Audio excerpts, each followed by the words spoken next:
Welcome!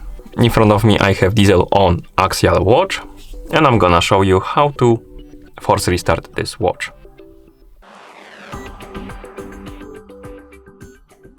To force restart this watch, simply press and hold the crown button and keep holding it until you see the DIESEL On logo on the screen.